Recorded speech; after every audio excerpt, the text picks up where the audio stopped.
Adjusted basis is just your starting basis, plus and minus changes during ownership. On the EA exam, they'll test whether you know what gets added versus what gets deducted later. Improvements that add value generally increase basis, but things like depreciation reduce basis over time. The trick is to track basis like a running total, because it drives gain or loss when the property is sold. Real property means land and anything built on it, plus things attached to it, like trees or an existing foundation. When you buy real estate, your cost basis isn't just the purchase price.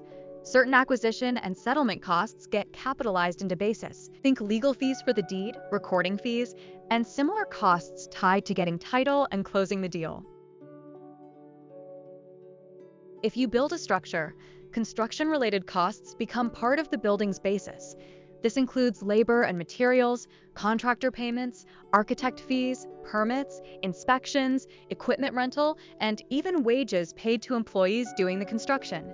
Exam tip: these are capital costs while the asset is being built, not current deductions. They get recovered through depreciation once placed in service. Government assessments are another basis booster. If the city assesses the property for things like paving roads, sidewalks, or similar improvements, that assessment increases the property's value, so you add it to basis. On the EA exam, they like to see if you confuse an assessment with a tax. An assessment for a specific improvement is capitalized. It's not just a routine annual property tax deduction.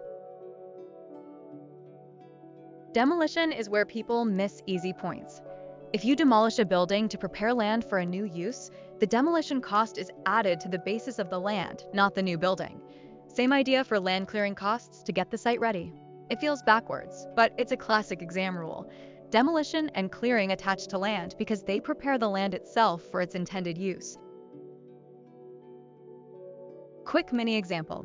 A partnership buys land with an old foundation for $125,000, then pays $13,000 to demolish it.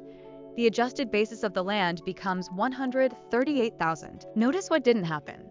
We didn't create demolition expense, and we didn't add it to the new building. This is a pure basis adjustment to land, which matters later when the land is sold. Cedar Ridge Company bought a business office building on March 1, 2023 for $400,000. At purchase, it also paid $1,400 of legal fees and $200 of deed recording fees. The offices were used for business a week after closing.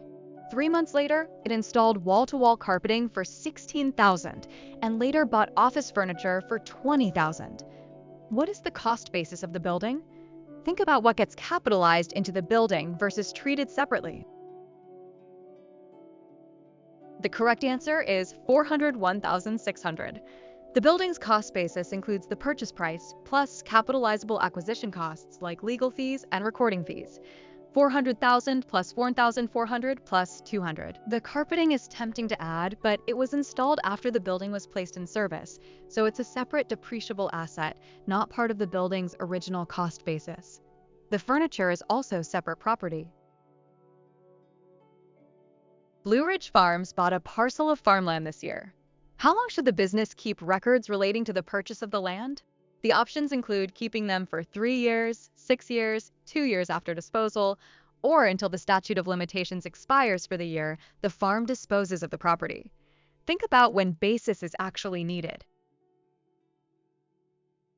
The correct answer is, keep the records until the statute of limitations expires for the year the property is disposed of.